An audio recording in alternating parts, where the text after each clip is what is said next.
Germany, 1989. Part 1. Shadows of Oppression. The sky outside Helena's apartment was cast in a dim, oppressive gray as the sun set behind the stark, cold buildings of East Berlin. The streets below her window were silent, as they often were at this time of evening. The residents of her neighborhood, like most in East Germany, had learned to keep their heads down to avoid drawing attention to themselves. The fear of the Stasi, the secret police, hung over the city like a constant shadow. Everyone was being watched. Everyone was a potential informant. In this atmosphere of suspicion and dread, no one dared speak openly, and certainly no one dared to challenge the regime. Helena stood at her window, staring out at the world beyond, but her thoughts were far away. She wasn't thinking about the curfews, the food shortages, or the ever-present threat of arrest. Her mind was with her son, Michael, the only thing that had ever truly mattered to her. The worn photograph of him, now faded and creased from constant handling, sat on the table beside her. She reached for it, her fingers trembling slightly as they brushed over his face. Michael had always been full of life, full of hope. Even as a child, he had been curious about the world, always asking questions, always wanting to understand why things were the way they were. Helena had done her best to shield him from the harsh realities of life under the regime. But as he grew older, he began to see through the cracks in the system.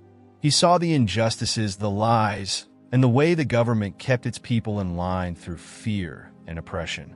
By the time he was a young man, he had become determined to do something about it. That determination had cost him his freedom. Helena closed her eyes, trying to hold back the tears that threatened to spill over. It had been 6 months since Michael had been arrested. 6 months since he had been taken away for participating in a peaceful protest against the government. 6 months of not knowing whether he was alive or dead. The uncertainty was unbearable.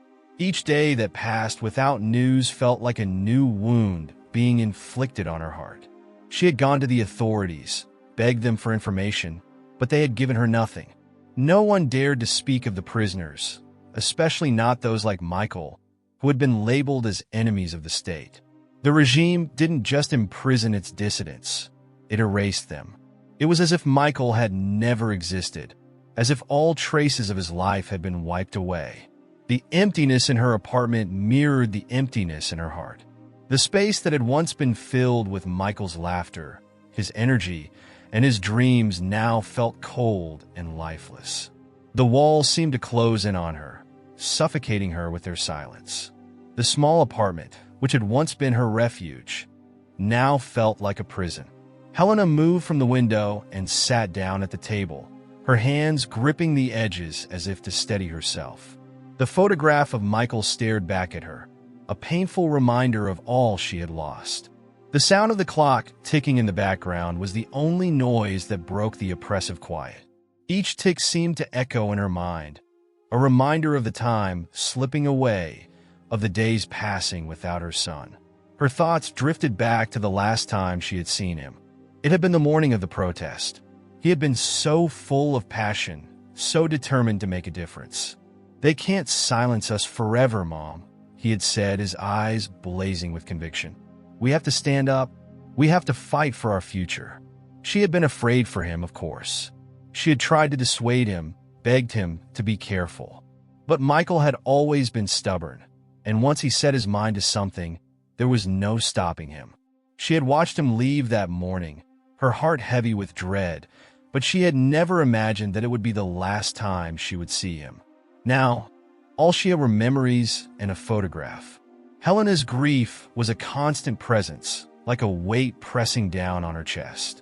It followed her everywhere, from the moment she woke up in the morning to the moment she lay down at night.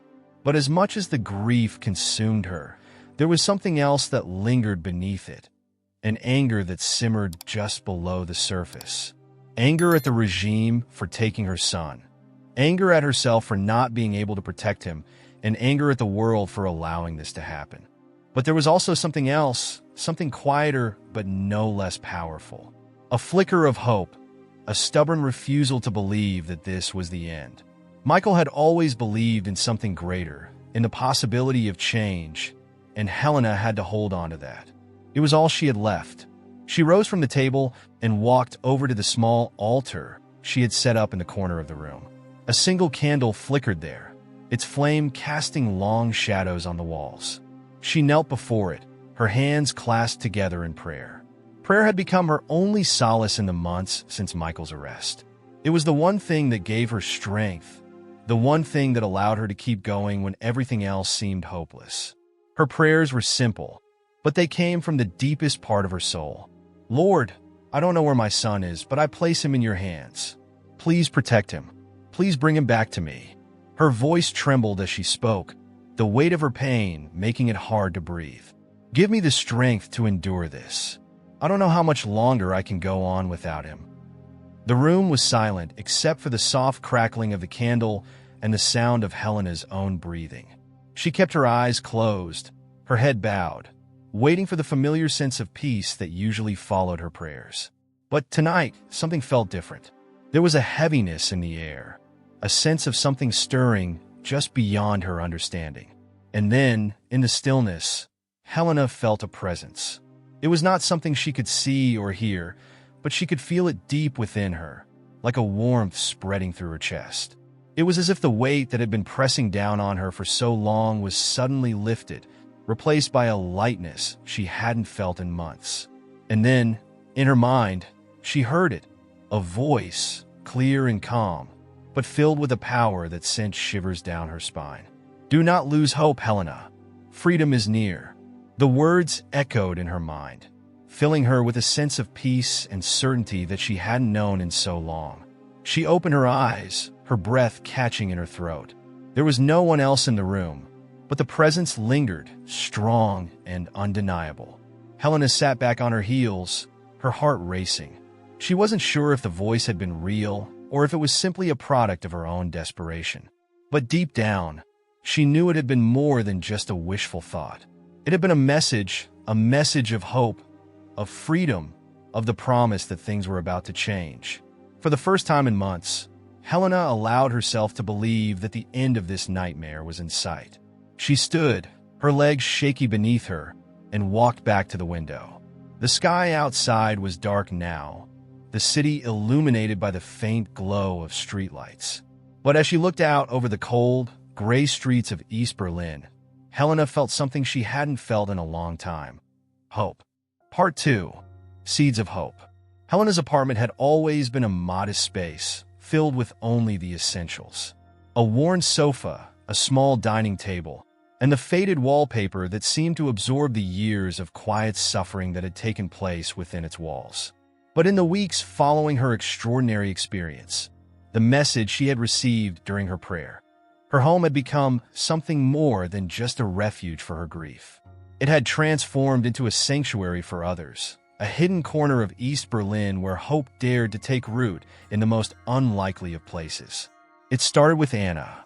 Anna had been a neighbor for years, a woman in her early 40s who lived alone, much like Helena. Her husband had been taken by the regime years earlier, and though she never spoke of it, the pain was evident in her eyes. Helena had always admired Anna's quiet strength, but they had never been more than polite acquaintances. That changed the day Anna knocked on Helena's door, her expression a mixture of curiosity and something else, something Helena would later recognize as a shared desperation for hope. I heard you've been praying, Anna had said softly, her voice barely above a whisper. People are talking. They say you've had a vision. Helena had been startled by the question. She had not intended to tell anyone about the voice she had heard. It had felt too personal, too sacred. But the weight of the message had been growing inside her, pressing against her heart until she could hardly bear it. And now, standing in front of Anna, Helena realized that perhaps this message wasn't just for her. Perhaps it was meant to be shared. Come in, Helena had replied, stepping aside to allow Anna into her apartment. The two women had sat in the dimly lit living room, the heavy curtains drawn tightly to block out the world outside. The atmosphere was thick with unspoken fears, but also with a growing sense of anticipation. Helena had spoken hesitantly at first, unsure of how to explain what had happened to her that night. But as the words left her mouth, she found herself speaking with more confidence, her voice growing stronger as she recounted the moment she had felt the presence of something greater, something that promised freedom. "I don't know how to explain it," Helena had said, her hands clasped tightly in her lap, "but I felt it like a warmth inside me." And the words, they were clear. Do not lose hope. Freedom is near. I know it sounds impossible, but I believe it. I believe the end of all this is coming. Anna had listened in silence, her eyes never leaving Helena's face. When she finally spoke, her voice was filled with something Helena hadn't expected: belief. "I believe you," Anna had whispered, her eyes glistening with unshed tears. "I've been praying too. I've been asking for a sign, for something, anything that would give me the strength to keep going. Maybe this is it." From that day forward, Anna became a regular visitor to Helena's apartment. But she was not the only one.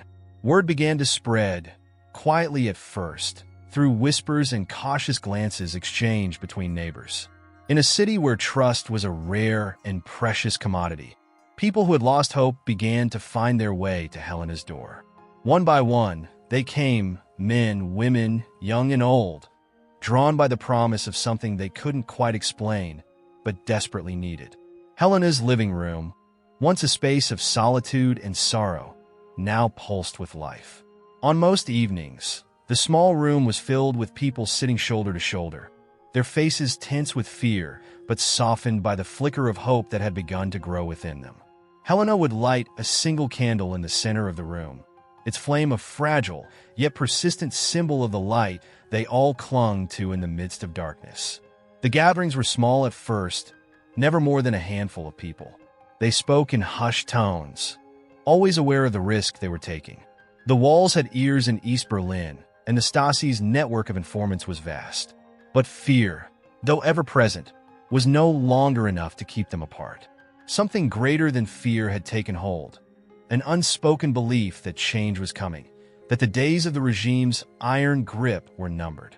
One evening, as the group gathered around the table in Helena's living room, a young man named Peter entered the apartment. He was tall and lean, with dark hair and the kind of haunted look that came from years of living under constant surveillance.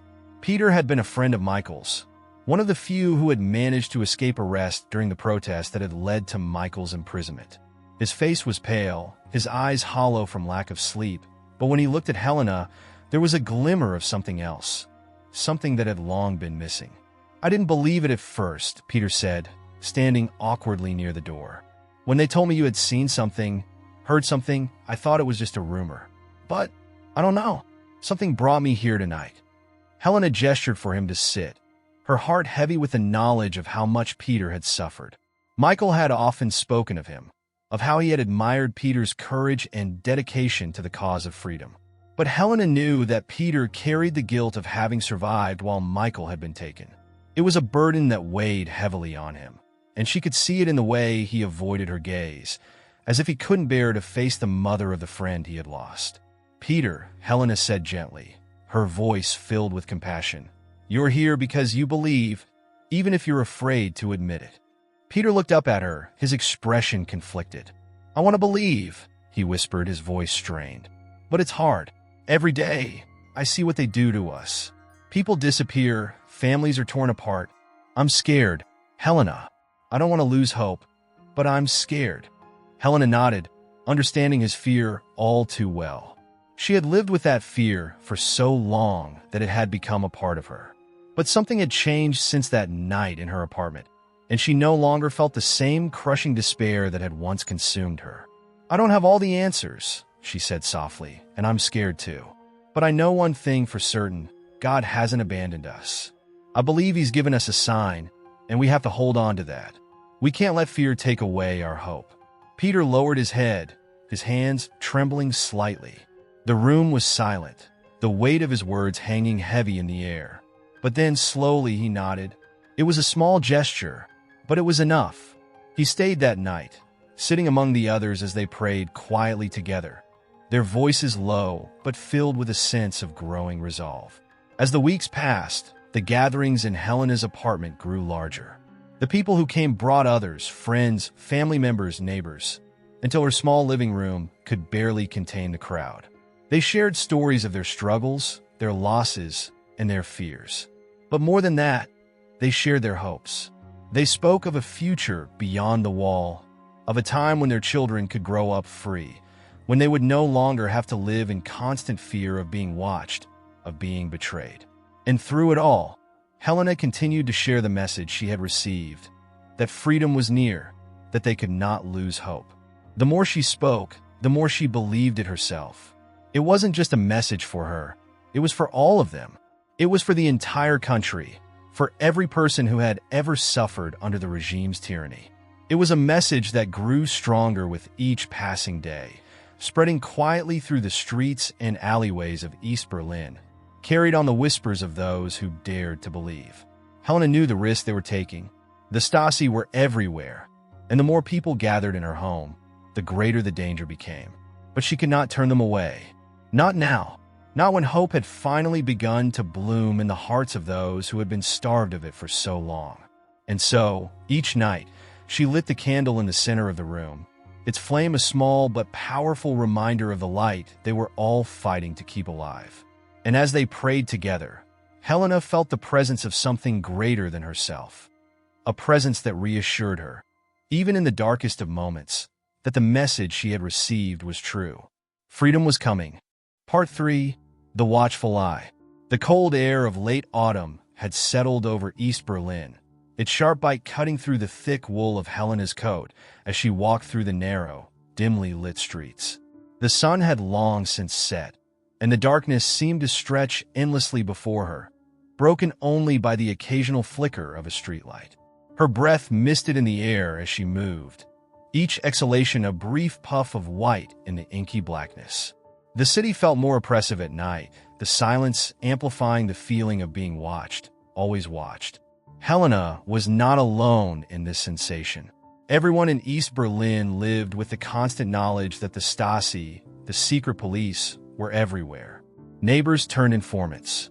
Friends betrayed friends. Even family members could not be fully trusted. It was a society built on fear, and the regime wielded that fear like a weapon, keeping the population in check with its omnipresent surveillance. Tonight, Helena moved with purpose, though her heart raced with anxiety. She had been receiving warnings, subtle but undeniable. There were whispers that the Stasi had begun to take notice of the gatherings at her apartment. She knew she was walking a dangerous line, but what could she do? People were coming to her for hope, for solace, for the belief that something better was on the horizon.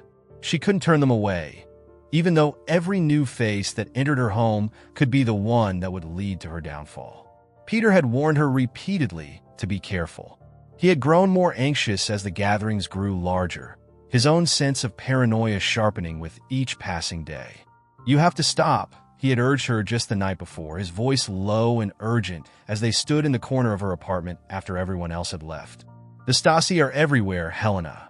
It's only a matter of time before they come for you. For all of us." Helena had listened, her heart heavy with the weight of his words, but she had shaken her head. "We can't stop now, Peter. Too many people are counting on us. We're so close. I can feel it." Peter had clenched his jaw, frustration flashing in his eyes. "Feeling it isn't enough," he had snapped, though his voice had softened almost immediately. He had placed a hand on her arm, his expression pleading. "I'm scared for you, Helena. For all of us. The Stasi, they don't play games. Once they set their sights on you, there's no escaping them." Helena had met his gaze, her own resolve hardening. "I know the risks," she had said quietly, "but I also know that we're doing the right thing. We can't let fear control us anymore." And so, despite Peter's protests, Helena had continued her work. Tonight, however, she was taking extra precautions. Instead of meeting in her apartment, she had arranged for a small group to gather in a safer, more discreet location, a hidden cellar beneath an old church in one of the less patrolled parts of the city. It was risky, of course, but it felt necessary. The gatherings were becoming too visible, too predictable. They needed to move, to be more careful. As she walked, Helena kept her head low, her scarf pulled up over her mouth to shield her face from the bitter wind and from any prying eyes. The streets were eerily quiet, save for the occasional rustle of leaves caught in the breeze or the distant hum of a car engine. Every shadow seemed to stretch too long. Every corner held the possibility of someone lurking, waiting, watching. The sound of footsteps behind her made Helena's heart skip a beat. She didn't turn around. Instead, she quickened her pace, her pulse pounding in her ears. She knew better than to panic, but the fear was there, crawling up her spine like ice. The footsteps grew louder, closing the distance between them.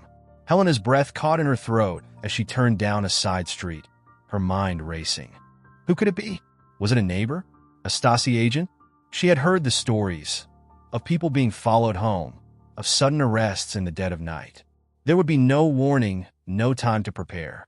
One moment you were free, and the next you were gone, swallowed by the regime's machine, never to be seen again. The fear was real, but Helena pushed it down, refusing to let it take control. Just as she was about to break into a run, a voice called out softly from the shadows. "Helena!" She froze, her heart hammering in her chest. The voice was familiar, too familiar. Slowly, she turned, her eyes adjusting to the dim light. A figure stepped out from the shadows, his face partially obscured by the collar of his coat, but there was no mistaking who it was. "Peter," she breathed, relief washing over her like a wave. "What are you doing here?" Peter stepped closer, his expression tense. "I followed you," he admitted, his voice low but urgent. "You shouldn't be out here alone. It's too dangerous." Helena exhaled, the tension in her shoulders easing slightly. "I'm fine," she insisted, though her voice lacked the conviction it usually held. "I'm being careful." Peter shook his head, his frustration clear. "Careful isn't enough, Helena. They're watching. I can feel it. You know how this works. Once they suspect something, they won't stop until they've torn everything apart." Helena glanced around, her unease returning. The streets were still empty, but she knew Peter was right. They were being watched. They had always been watched. But lately, it felt as though the eyes of the regime were closing in, narrowing their focus. There had been too many close calls, too many whispers of informants lurking in the shadows. "I can't stop," Helena said, her voice steady despite the fear curling in her chest. "You know that. We're too close now. People need hope, Peter. They need to believe that things can change." Peter's eyes softened, his expression conflicted. He had always admired Helena's courage, but that courage terrified him. It was the kind of courage that got people killed. He had seen it happen too many times, friends, neighbors, even his own family members. The regime crushed those who dared to defy it, and Peter feared that Helena was walking directly into its grasp. "You're right," he said quietly. "People do need hope, but we can't help anyone if we're dead." Helena met his gaze, her resolve unwavering. "We're already dead if we stop fighting," she replied. "The moment we give in to fear, they win." Peter sighed, running a hand through his hair. He knew there was no change in her mind. Helena had made her choice long ago, and nothing he said would sway her. She was driven by something deeper than fear, something he wasn't sure he fully understood, but something he couldn't help but respect. "Come on," he said finally, nodding toward the darkened street ahead. "Let's get to the meeting. The others are waiting." They walked in silence, the tension between them palpable but unspoken. Helena's mind raced with thoughts of what lay ahead, of the people gathered in the cellar, waiting for her. She could feel the weight of their expectations, their hopes, pressing down on her. They looked to her for guidance, for strength. It was a burden she had accepted, but it was not one she carried lightly. When they arrived at the church, Helena glanced around one last time, ensuring they hadn't been followed. Satisfied that the coast was clear, she led Peter to the hidden entrance at the side of the building. They descended a narrow set of stairs, the sound of their footsteps muffled by the stone walls. The cellar was small and dimly lit, but it was enough. Inside, a dozen people sat huddled together, their faces lined with exhaustion, but illuminated by the flicker of hope that had brought them there. As Helena entered, the room fell silent. All eyes turned to her, their expressions a mixture of fear and faith. She could feel the weight of their gaze, the unspoken question that lingered in the air. What now? Helena took a deep breath, her heart steadying as she looked around at the faces before her. These were not warriors or revolutionaries. They were ordinary people, bound together by a shared desire for freedom. And in that moment, Helena knew that they were capable of something extraordinary. "We keep going," she said, her voice firm but quiet. "We keep praying, we keep believing, and we don't let fear control us." Part 4. The Fall. Helena's apartment was more crowded than it had ever been. Every inch of space was occupied by people huddled together, their faces lit by the soft glow of candles scattered around the room. The air was thick with anticipation, a tension so palpable it felt like it might snap at any moment. People whispered in low voices, their words barely audible, but the same question was on everyone's lips. Was it true? Rumors had been swirling for days. Word had spread through the underground networks that something monumental was happening, something that could change everything. The regime was faltering. The Berlin Wall, the great symbol of division and oppression that had stood for nearly 3 decades, was weakening. Some said it was just a matter of time before it fell, while others remained skeptical, unwilling to believe that such a miracle could actually come to pass. Helena stood near the window, her heart racing as she gazed out into the night. The streets of East Berlin were eerily quiet, but the silence was deceptive. Helena could feel the electricity in the air, a strange, almost unnatural energy that made her pulse quicken. It was as if the city itself was holding its breath, waiting for something to break, for the dam to burst. Peter sat at the small table in the center of the room, his face pale and drawn with exhaustion. He had been out all day, gathering information from contacts in the underground, trying to confirm the rumors. When he had returned an hour earlier, his expression had been a mixture of disbelief and hope, as if he couldn't quite trust what he had heard but was too desperate not to believe it. "They're saying it could happen tonight," Peter had whispered to Helena when he had first arrived. "The wall, it's going to come down."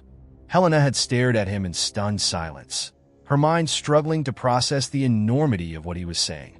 For so long, she had believed in this moment, prayed for it, but now that it seemed within reach, it felt almost impossible to grasp. How could something that had seemed so permanent, so immovable, be on the verge of crumbling? The others in the room were restless, shifting in their seats, glancing nervously at the door or out the window. The air was thick with unspoken fears, but also with something else, hope. It was a fragile, tentative hope, but it had begun to take root in the hearts of everyone gathered in Helena's apartment. They had dared to believe in the possibility of freedom, and now, it seemed, that belief might be rewarded. Suddenly, there was a knock at the door, a rapid, urgent tapping that made everyone in the room freeze. Helena's heart leapt into her throat as she turned toward the door, her mind racing. Was it the Stasi? Had they finally come for her? For all of them? Her hands trembled as she approached the door, but before she could reach it, Peter was already there, his hand on the doorknob, his expression tense. He opened the door slowly, cautiously, and for a moment there was silence. Then, a man stepped into the room, his face flushed from the cold, his eyes wide with excitement. "It's happening," the man blurted out, his voice breathless. "The wall, it's coming down. They've opened the gates. People are crossing into the west." The room erupted into a flurry of shocked gasps and exclamations. Helena felt as though the floor had dropped out from under her. She grabbed the edge of the table to steady herself, her mind spinning. It was real. It was happening. For a moment, no one moved, as if they were all too stunned to process the news. Then, slowly, the reality of the situation began to sink in. People started to stand, their eyes wide with disbelief and wonder. Some hugged each other. Others simply stared at the man who had brought the news, as if waiting for him to tell them it was all a mistake. Peter turned to Helena, his expression one of pure, unadulterated joy. "Do you believe it?" he whispered, his voice shaking. "It's over, Helena. It's really over." Helena couldn't speak. Her throat was tight with emotion, her eyes brimming with tears. She had dreamed of this moment for so long, had held on to the belief that freedom was possible even when it seemed impossible. And now, here it was freedom, standing on the threshold of their lives, waiting to be embraced. Without thinking, she rushed to the window, pulling back the curtain to look out into the street. It was no longer quiet. People were beginning to gather, pouring out of their homes, their faces alight with hope and disbelief. She could hear the distant sounds of celebration, cheers, laughter, the clattering of feet as people rushed toward the wall. Helena turned back to the room, her heart swelling with a mix of emotions too complex to name. The people who had gathered in her apartment were now on their feet, their faces illuminated by the soft glow of the candles. Some were crying, others were laughing, but all of them were united by the same feeling. They had survived. They had made it to the other side of despair, and now freedom was within their grasp. "We have to go," Peter said, his voice urgent. "We have to see it for ourselves." Helena nodded, her hands trembling as she reached for her coat. She could hardly believe what was happening, but she knew she couldn't stay inside, not now. Not when the world outside was changing before her eyes. As they made their way down the stairs and out into the street, Helena felt a strange sense of weightlessness, as if the burden she had been carrying for so long had finally been lifted. The cold night air hit her face, but she barely noticed. All around her, people were pouring into the streets, their faces alight with joy and disbelief. The sound of celebration grew louder as they approached the wall. Helena could see it in the distance, a dark, looming presence that had once seemed so insurmountable. But now, as she drew closer, she saw that the wall was no longer a symbol of oppression. It was crumbling, literally and figuratively. People were climbing on top of it, hammering at the concrete with their fists, their tools, their bare hands. Laughter and tears mingled in the cold night air as the wall, once so solid and impenetrable, began to fall. Helena stood at the edge of the crowd, her breath catching in her throat as she watched history unfold before her eyes. She couldn't move, couldn't speak. All she could do was watch as the wall, the symbol of everything that had kept them trapped, divided, oppressed, came crashing down. Peter was beside her, his face alight with wonder. "This is it," he whispered, his voice thick with emotion. "This is the end of it all?" Helena nodded, tears streaming down her face as she took in the scene before her. For so long, she had prayed for this moment, had believed in it even when it seemed impossible. And now, here it was, freedom, breaking through the darkness like the first rays of sunlight after a long, cold night. The crowd around her surged forward, people cheering and crying as they crossed over the wall into the west. Helena felt Peter's hand on her arm, guiding her forward, but she hesitated for a moment, her gaze lingering on the wall behind her. It was still there, still standing, but it was broken, and it would never be whole again. As she stepped across the threshold into the west, Helena felt something shift inside her, something deep and profound.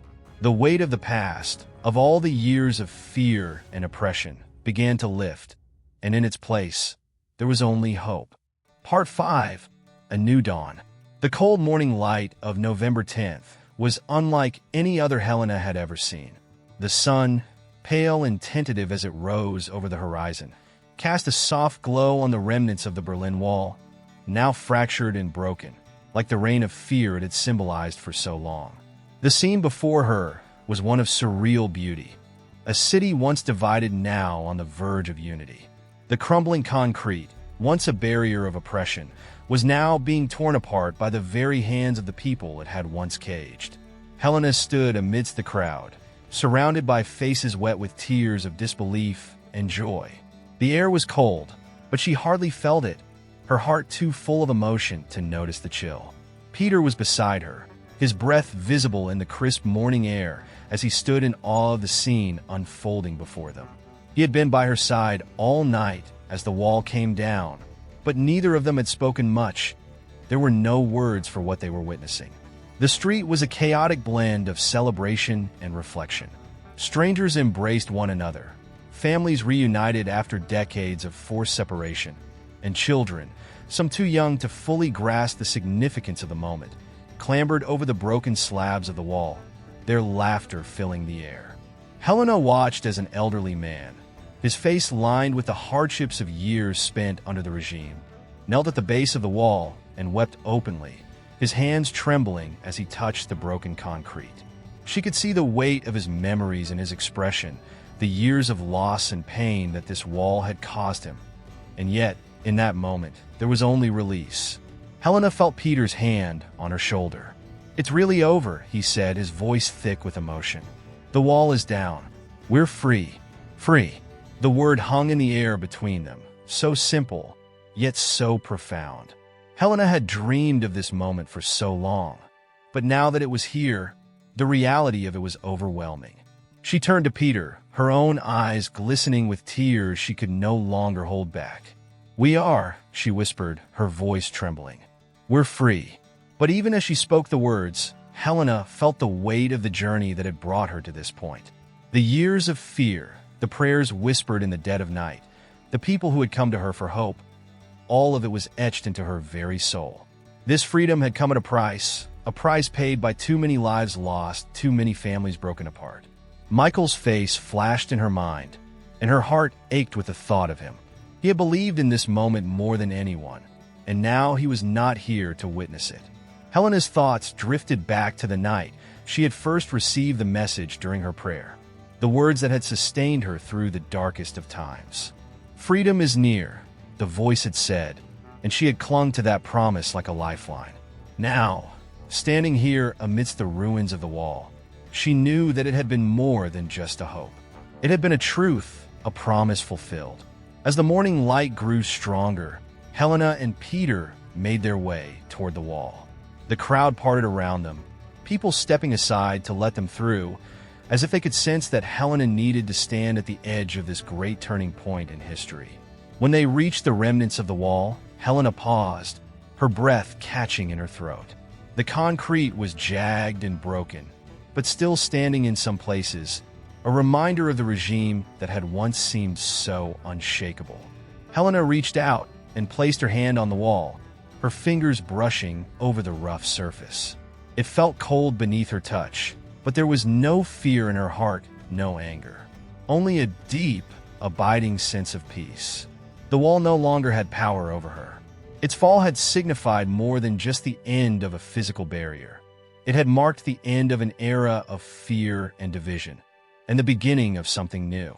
Peter stood beside her in silence, his eyes scanning the faces of the people around them. "Do you think he's watching this?" he asked softly, his voice barely audible over the noise of the crowd. Helena knew exactly who he meant. She looked down at the ground, her heart swelling with emotion. "I think so," she said, her voice steady but full of pain. "Michael's spirit is here, in all of this. He's a part of this victory." The mention of her son's name brought with it a flood of memories, his laughter, his passion, the way he had always spoken about a future where they could live without fear. He had believed so strongly in that future, had fought for it with everything he had, even at the cost of his freedom.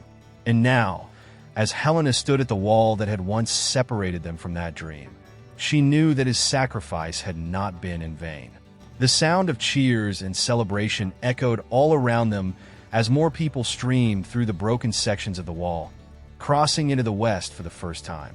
Families clutched one another, their eyes wide with wonder as they stepped onto the other side of the city that had been forbidden to them for so long. Helena watched as a young couple, no older than Michael had been, embraced and then ran toward the wall together, their faces alight with hope and the promise of a new beginning. It was then that Helena felt something deep inside her, something she hadn't felt in a long time. It was more than just the relief of knowing that the wall had fallen. It was more than the joy of seeing people reunited after years of separation. It was something spiritual, something divine. The presence she had felt that night in her apartment, the voice that had spoken to her, was with her again now. It was a quiet, comforting presence, like a hand resting gently on her shoulder, reminding her that this moment was not just the result of human efforts. It was something greater, something that had been guided by a force beyond any of them. Helena closed her eyes, letting the sounds of the crowd wash over her. She whispered a prayer of gratitude, not just for the fall of the wall, but for the strength to have believed in this moment, for the faith that had carried her through. She prayed for Michael, for Peter, for all the people who had been lost along the way. And she prayed for the future, for the world that was now open to them, for the freedom that was theirs to claim. As she opened her eyes, the morning sun had risen fully, casting a golden light over the city. The wall, once a towering symbol of division, was bathed in the soft glow of dawn, and for the first time, it looked small. Helena took a deep breath, her heart full of hope. This was not the end, she realized. It was only the beginning. "Come on," Peter said gently, breaking her reverie. "There's more to see." Helena nodded, wiping the tears from her cheeks. Together, they walked away from the wall, hand in hand, toward the future that lay waiting for them. The city that had once been divided was now opening up, and with it, the promise of a new dawn, a dawn that had been long in coming, but one that was finally here. As they walked, Helena knew that the path ahead would not be easy. The wounds of the past were deep, and the scars of the regime would take time to heal. But for the first time in years, she felt truly free. Free from fear, free from oppression, free to live, to hope, to dream. And as the sun rose higher in the sky, Helena smiled, knowing that this was the dawn she had been waiting for her whole life. If this story moved you, please leave a comment below to share your thoughts and experiences. Thank you so much for watching, and as always, God bless you.